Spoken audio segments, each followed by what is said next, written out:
of him leaving, his sons got arrested. Two of his sons got arrested by this, and I laugh about it because I think it's just really humorous because of the fact that he. Your baby mama called me Papi Chapo. She said Nino out here looking way too guapo. But I'm just trying to make it to the top, though. Representing for all my Dominicanos. No, we won't stop, ho. I'm Papi Chapo. Welcome to the Kingdom, baby. It's your boy King Felix here. I'm here with another episode of Deep Dome Talk, and gotta say, feels good to be king. Woo! All right, guys. So if you haven't noticed, your boy's repping a little hefty. I'm walking a little heavy these days because your boy was crowned the king. So, with that being said, I want to thank my competitors of the LFX Fantasy Football League. And it's going to be a great show, guys. We're here to go over so many things. So many moments have happened. If you guys didn't know, we've already came and went with WrestleMania. So we have a lot to go over on that. We have some news that was going on. We have some runaways that may be going around. So with that being said, though, before we continue on, I do want to make sure that you guys are all following us here at Deep Dome Talk and that you're going ahead and jumping on our IG. Follow us right there. You always get some information from me. You always see whenever I'm going to be start posting, whenever we got another video coming out. Also, for the audio listeners, if those who love to hear us or hear me talk here at Deep Dome Talk, hashtag DDT, did that for reasons. Go ahead and listen to us here on Apple Podcasts, Amazon, and Spotify. We are I've got that all dropped up there. But let's start off, man. Oh man, it's nice. It's nice to see. So for those of you who didn't know, I actually ended 2023 with the biggest dub walking into 2024 when I won Fantasy Football League with a bunch of my boys. Actually, PrimeTime Nino, who's also been a huge fan of and friend of the channel. As if you guys are known from me from our other channel that I've been on, and he's in that league as well with me. And your boys, I had to show him a little something. Your boy came in on top and ended last year on a high note to begin this year on a high note. So won the league. Weird things actually happened. Some stuff going on. I won't lay out all the dirty laundry, but it took me a little bit to get this belt. So I was gifted, in the meantime, this lovely, that was for Nino to see too, this lovely trophy. And then I also got the belt. So I'm going to be looking for a repeat, going for back-to-back, like Drake would say. And I'm going to be looking to hold on to this championship belt here as your boy, King Felix, is crowned king once again. And it's nice. It feels good. It feels good to be a champion here, I'm the people's champ. Someone would say, I'm just throwing out there. These are just, little words. These are things I've heard in the streets. Your boy's the people's champ. This is what was requested by the people.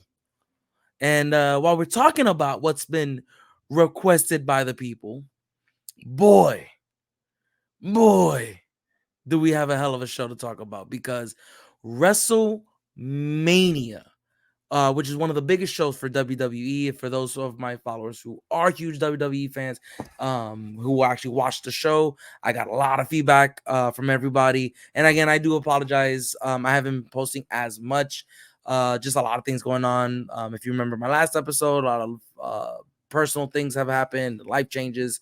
So I've been in this weird flux in regards to, uh, you know, trying to get recording. I'm trying to create my schedule again so I can be recording and dropping as much episodes. But when this episode drops, Mania would have already been gone. Monday Night Raw was amazing, and NXT was amazing. So I've pre-recorded this, obviously, so I have not seen SmackDown as of now. But when the episode drops, there's gonna be a lot of SmackDown stuff. So we'll go over that next on the next episode. But just for right now, let's go over Mania. Mania had a card. First off, breaking records of 140,000 fans in attendance between all three shows, which was NXT's Stand and Deliver and the 2 nights of WrestleMania. So kudos to the WWE for dropping that. But man, did we have some matches. I'm not gonna go over all of them. There were plenty of matches, and I think every single one of them as it just deserves to talk about. But let's go over the big ones. I'm gonna talk about first. Let's talk about Gunther, the longest reigning Intercontinental Champion, dropping it to Sami Zayn, which was, I mean, wow, what a storyline, what a match. Gunther put up a hell of a match. He was had a hell of a championship as well. His reign was amazing. Um, and then top of that, Sami Zayn, who the people have gone behind since the Bloodline story, when he turned on Roman, and when they won the tag titles with him and KO. So this was a definitely big buildup of him now being a solo artist again and winning the IC from Gunther, who was again the longest reigning at 666 days. That was one hell of a match. I mean, banger after banger moments. Even to the point where they showed Sammy just pulling out every stop he could do to beat Gunther, and it was really good, really good storytelling by both gentlemen. Great job by both of them. Obviously, congratulations to Sami Zayn, who ended up winning the title. You had Io Sky versus Bailey.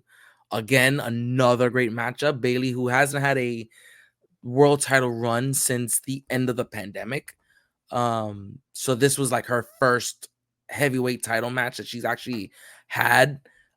Great match between her and Io. I think those two both fed off each other very well. I think the matches were, I mean, just well put together.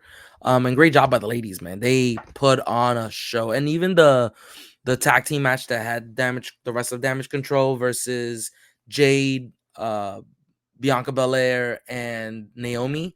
Hell of a match by those ladies as well. Great job on that end. Rhea Ripley versus the man Becky Lynch, and boy, that was a hell of a match as well. I think both ladies definitely. We were very concerned about that match. I know me and my brother watched it, and we were just we weren't sure because their styles of wrestling historically have not done well together whenever they've tried to get in the ring, both of them. But they did a great match, great storytelling again for Rhea Ripley. So one of the longest now reigning champions at this moment, seeing how pretty much every title changed hands.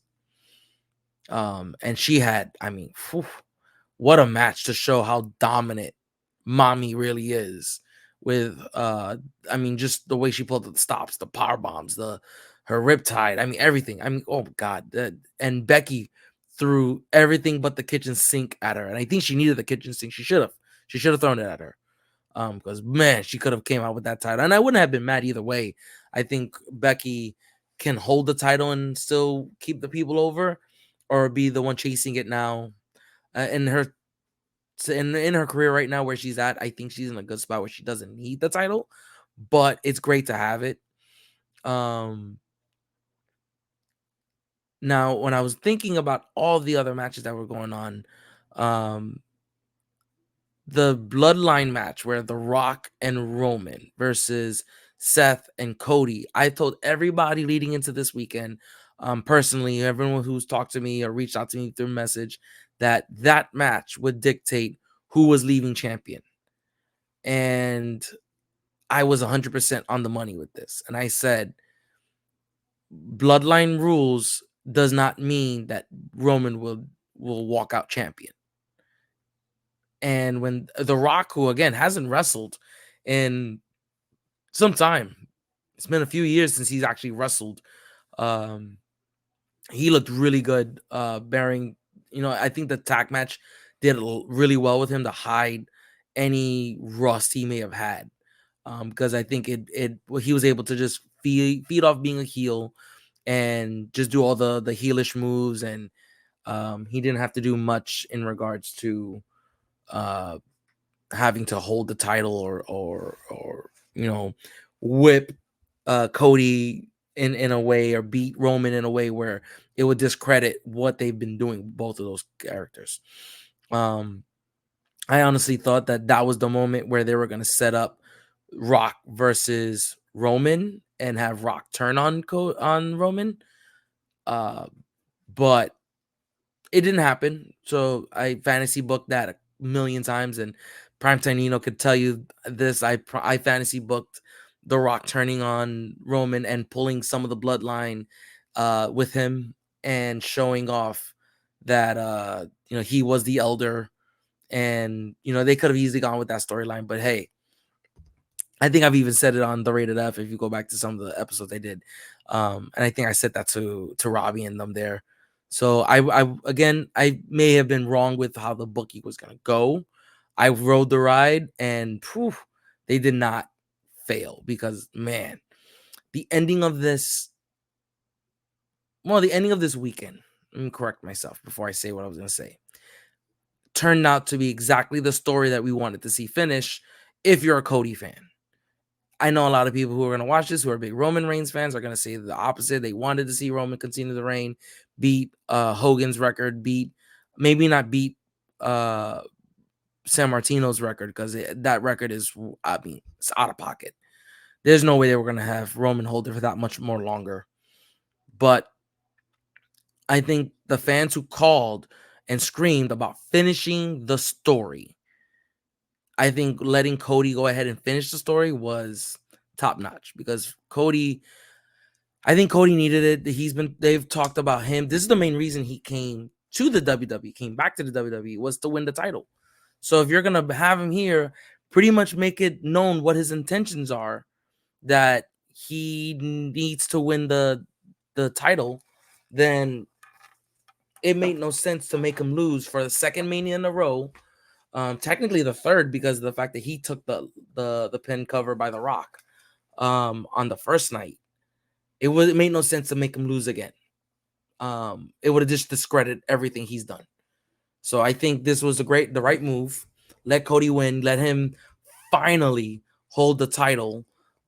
Be crowned the king in his family, because this is something that none of his family has done. Dusty, or Dustin, as Goldust, or Dustin Rhodes himself in WCW, held a world heavyweight title. If I'm correct, I think Goldust has had IC, tag team, hardcore. I want to say he had the US too. I could be wrong on that though. But it was good to see that Cody wins the title. He deserves it. 100% he deserves it. And I know a lot of people are like, oh, what's the reason for giving him the title? Is just to kiss his ass? And like, no, this is the whole reason. This is why he came here, was to be the face of this new era. And the face of this new era is going to look beautiful right now, because of the fact that we are going in an era where it's post Vince McMahon. I know it's kind of taboo to say that name at least. We're possibly post Brock Lesnar, because we don't know if he's going to come back or not.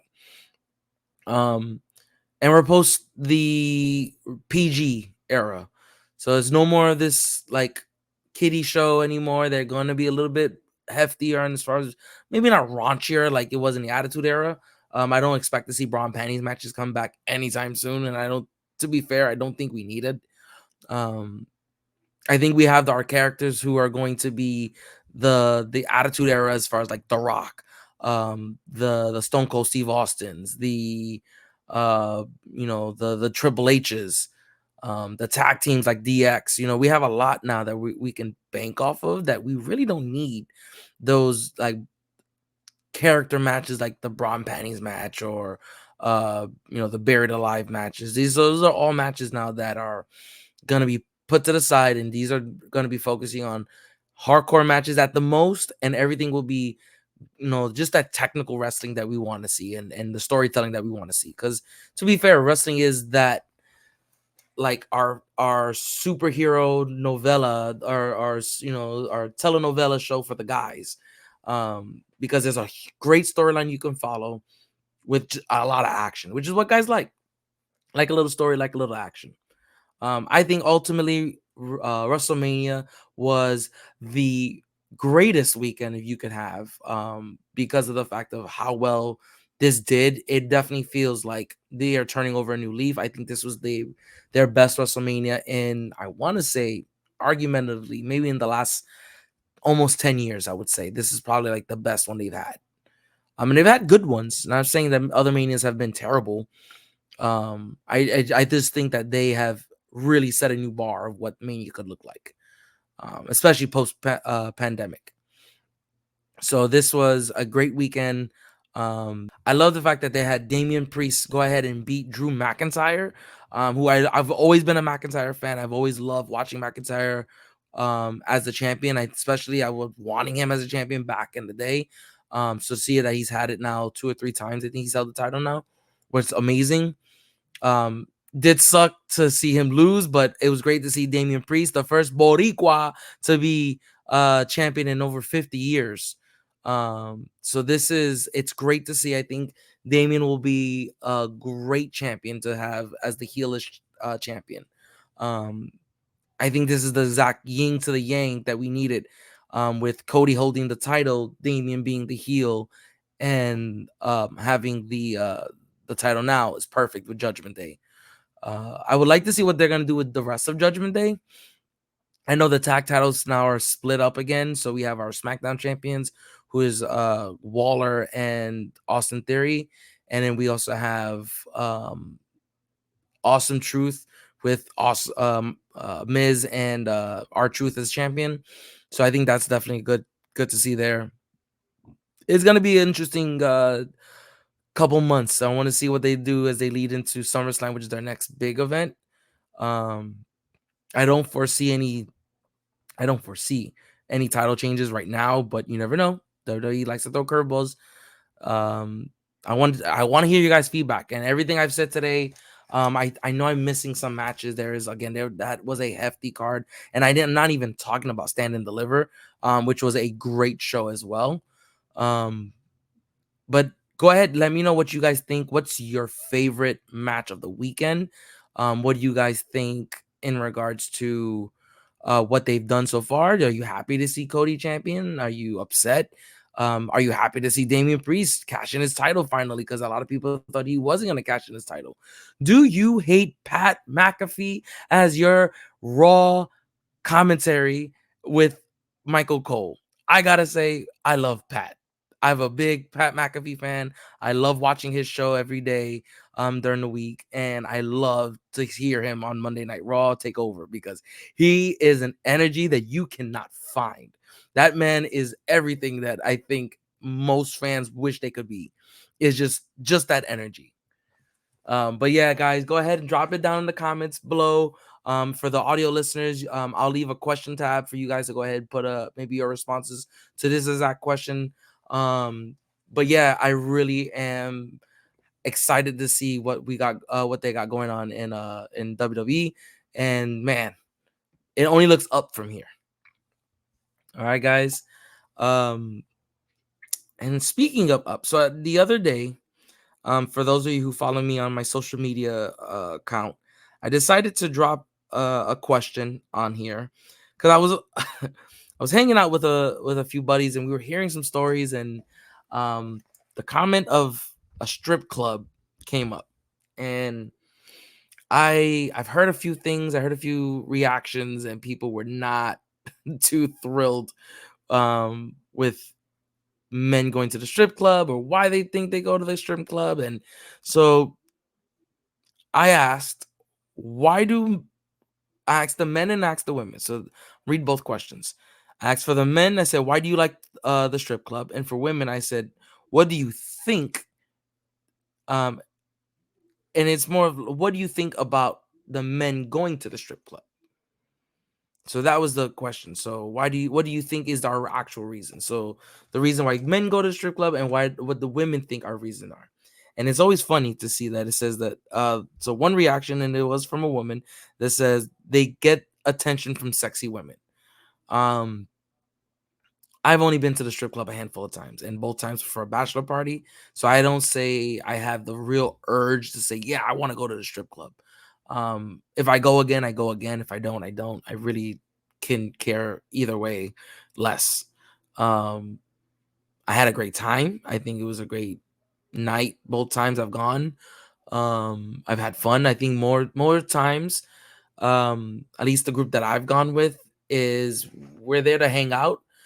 And are there women there? Yeah. Are they half naked? Sure. But it doesn't, I don't know, man. Like both times that I gone, and again, it's not like these were ugly women. These are really good looking women. Um, but I didn't leave going, damn, like I wanted to screw all of the strippers there. Like I felt like a lot of it was a little different. Maybe and maybe my time was a little different. Good or bad doesn't matter. I left. I had a great time. I've had a great time, and we've still talk about some of the stories amongst the guys, and you know, even from my bachelor party when we went, it was like a great time, and we laughed and joked. I think we had more fun watching like some of like my brothers who were there and other people that we saw getting lap dances, and you're going looking at them like, oh, okay, this is the fun part of it all, because sometimes it's not you getting the lap dance, it's watching the other people. Sometimes it is for maybe for some guys it is they like the attention, they want the attention from other women, and this is their way to do it. Then hey, by all means, do what you got to do. But I don't think every guy has that same reaction of, oh, I'm going to the strip club because I want to see sexy women. I want to see, these bad bitches or whatever the case may be. I think most men who go to there, they just want an escape from some type of reality, like whatever their reality is working too hard. My wife doesn't want to talk to me. My wife doesn't want to do things I want in the bed. My wife doesn't like, uh, you know, I don't know. My wife likes to yell at me all the time. So I want a place where I'm not being yelled at, whatever the case might be. I think there's a lot of reactions. And I think a lot of people take it differently. I did get a response from a guy, and his response was solely ass, ass, ass, ass, ass, ass. Um, so then again, I also say, like I said, it goes both ways. I don't think a lot of men do it for that, but there are a few responses where you go, okay, maybe it is for that too. Um, but I thought it was a pretty cool question that we had on the channel. And if you guys want to react to it, what do you guys think? What is your thought process in regards to women and men going to the strip club? What do you think is your reason or their reason?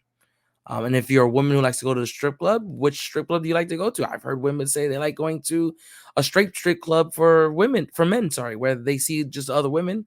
I've heard that some women enjoy their version of their strip club, just a guy strip club, where the guy's stripping for them. Do you think that's okay, guys? Do you like that version of it? For them, I'm not saying for yourself. Hey, if you like it too, by all means, do what you got to do. Um, but what is your take on it? What is your idea? Do you think that everybody goes in there just to see some ass and tits, or is it just an escape? I think personally, it's just an escape for a little bit. Um, I know my bachelor party, when he asked me what I wanted to do, I requested a strip club. But I thought, and this is solely what I was thinking. This is a bachelor party. I gotta live that dream. I gotta go through that moment. I just thought this is what every guy has to do. Um, so I did it, and I'm happy for my boys who went ahead and um, got me to fulfill that end of my future, and or my fulfill my fantasy in going to a strip club for my bachelor party. And Was able to hang out with my brothers and my friends and my uncle, who I'm really close with. So I thought it was really good time. So uh, again, my take, everybody's take and thought could be completely different of why you go to a strip club or not. I did have this interesting story that I'm sure by now most of you are aware of. I thought I told you that we won't stop. I thought I told you that we won't stop, and he did not stop apparently. Um, Rumor is that Diddy the Diddler, P Diddy, Puff Daddy, Sean Combs is under investigation, a hefty investigation of some sex trafficking ordeal, and the they were on their way to arrest said Diddy, and he ended up fleeing the scene. Now, I've heard too many different reports. I haven't read any recent reports as of today. Again, from now until this is post, I could read something and get more information. But P Diddy being arrested, or and they're them trying to arrest him, I think was crazy because a report came out that his private jet just up and left. So the report that was said it was breaking private jet owned by Sean P. Diddy Combs was left has left the U.S. Combs residence was raided by DHS in connection with a sex trafficking investigation. The flight path of the plane appears to be headed towards Cape Verde. Cape Verde has no extradition treaty with the U.S. Um, in the midst of him leaving, his sons got arrested. Two of his sons got arrested by this, and I laugh about it because I think it's just really humorous because of the fact that he left his sons pretty much to take the fall. Whether that's what he meant to do or not, don't know, don't care. He did it.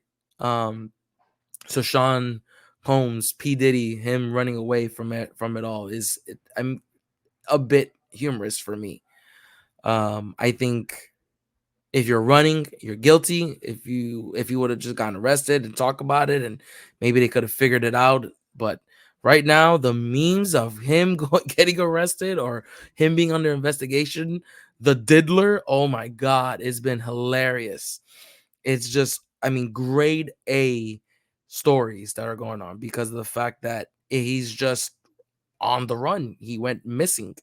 So I hope that he does get caught and at least shed some light on this. If he is guilty, he needs to be punished. And I'm a man who grew up listening to Puff Daddy. I love listening to a lot of the old school 90s music, and he was in a lot of them.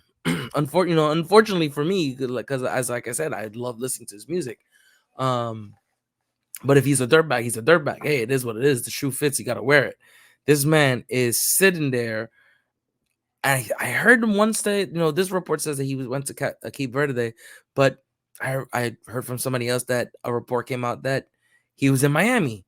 So I don't know what the actual story is. If you guys have actually heard where he's currently at, or if he's in custody, or whatever the case may be, again, if this comes out after and there's news that he has been, obviously that'll be posted on here, and go ahead and let me know on the comments. But obviously, I just, as of right now when I'm recording it, I don't know if he was arrested or not. So just interesting to see. I think the whole story of it all, because it stemmed from him getting uh an allegation from a former artist, and then he had a sexual assault case with Cat.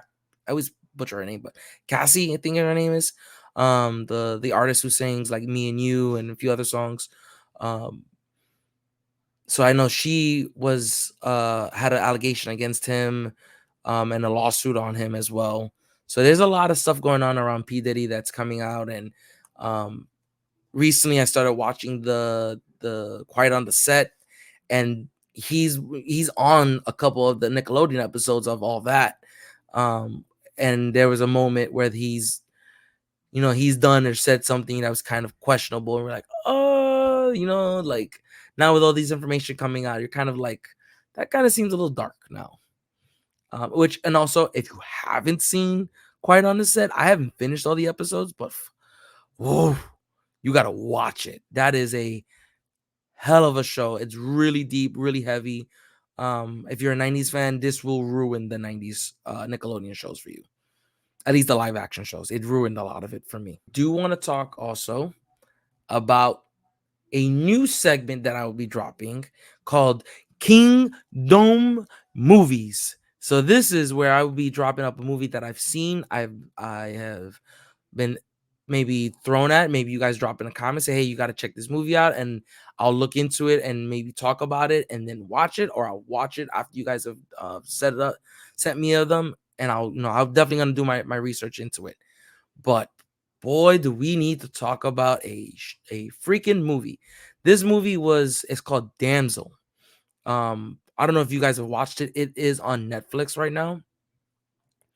It's starring Millie Bobby Brown, and it is a movie. I mean, wow. It starts off a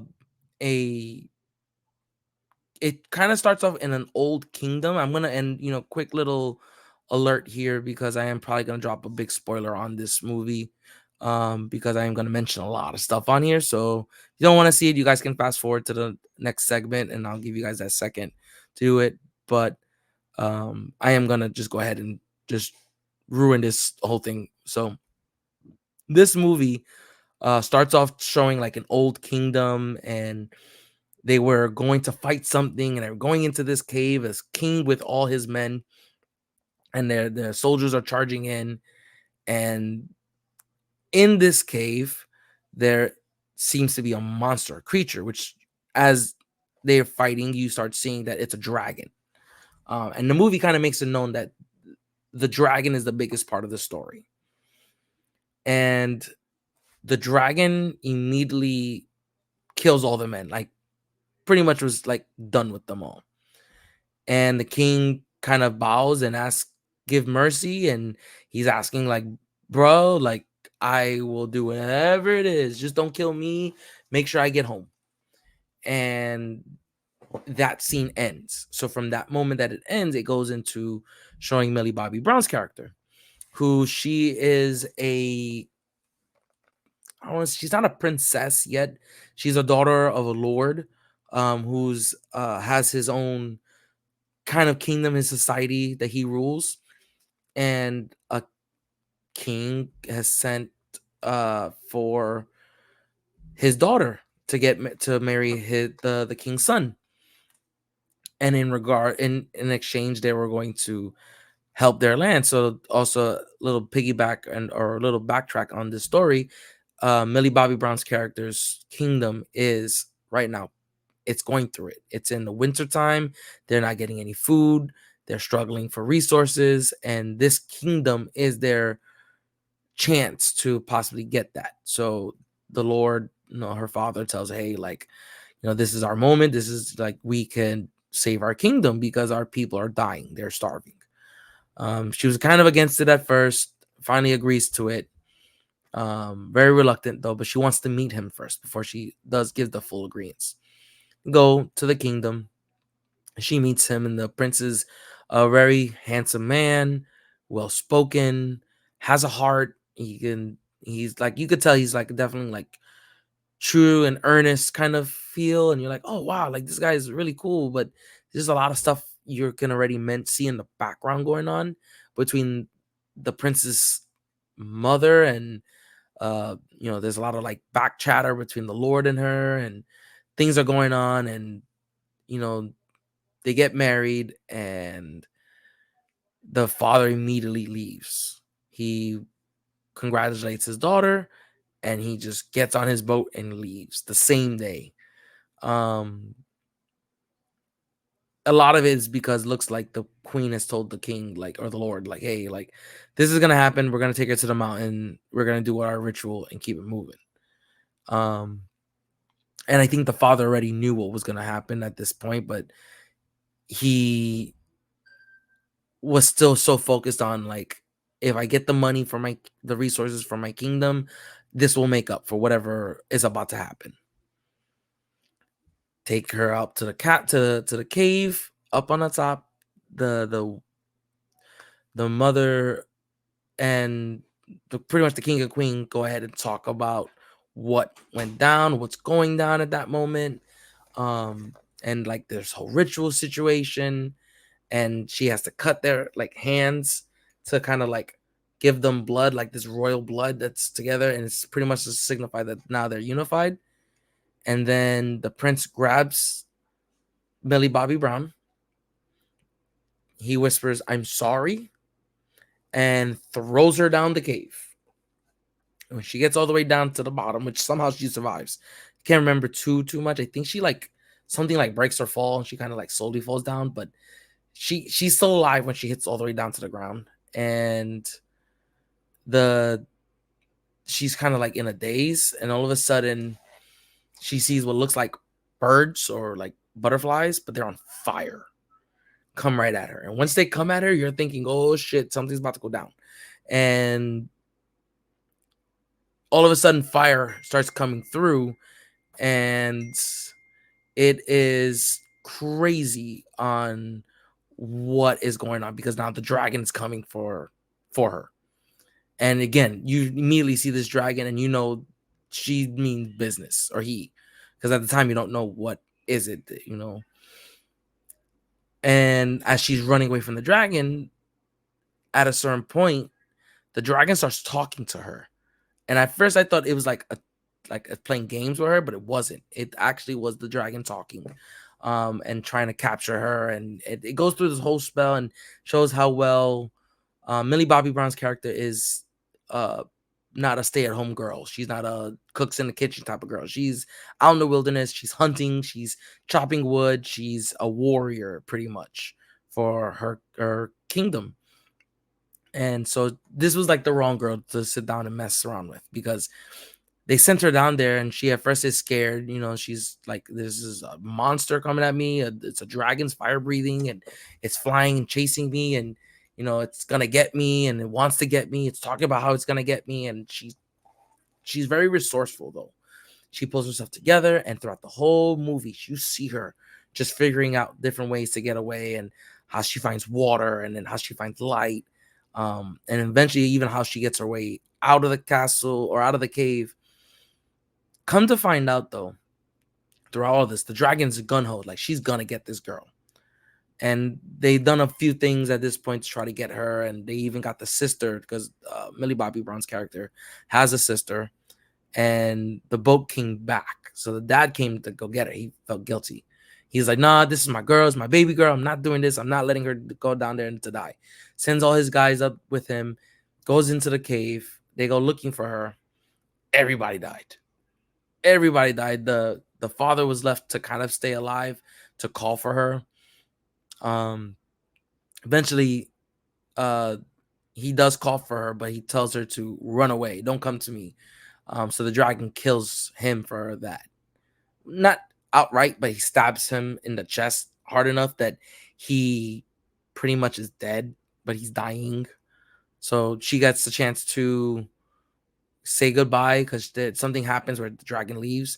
So she had that moment to go talk to him, and you know, he apologizes. He thought, and tells her everything I pretty much said, that he thought the money was going to be able to forget the fact that he was putting his daughter to die, and but he couldn't live with himself, so he decided to go get her.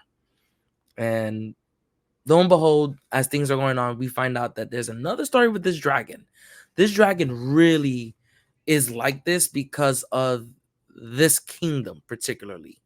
And centuries prior, when that king that I've mentioned at the beginning of the movie, he went and killed the baby dragons that were hatched. So this is an actual mother dragon, and her babies were killed. So this is why the response that the dragon ends up giving is, when they go do another flashback, is that the king asks for his he would do whatever for his safe return. And it comes out that the dragon's response was, every so often I need to have one of your children, and they need to die. So they were doing that for centuries, feeding this dragon just women. But what had happened was that this era's king and queen decided that instead of sending our blood out there to die, what if we married somebody and put the blood on them and send them to their death to the dragon? No harm, no foul. It's not our family. It's a princess or a then queen, and we just do the same thing over and over again. The dragon wants 3 every like 10 years or something, every 15 years, some shit like that. So they've been doing this for hundreds of years, that they were just kind of faking that they were giving the bloodline. So when Millie Bobby Brown tells the dragon that, it was this big fight scene, a dope scene. You guys got to watch that. I'm not going to give away too much of that part of it because that's definitely a really good scene for you guys to see.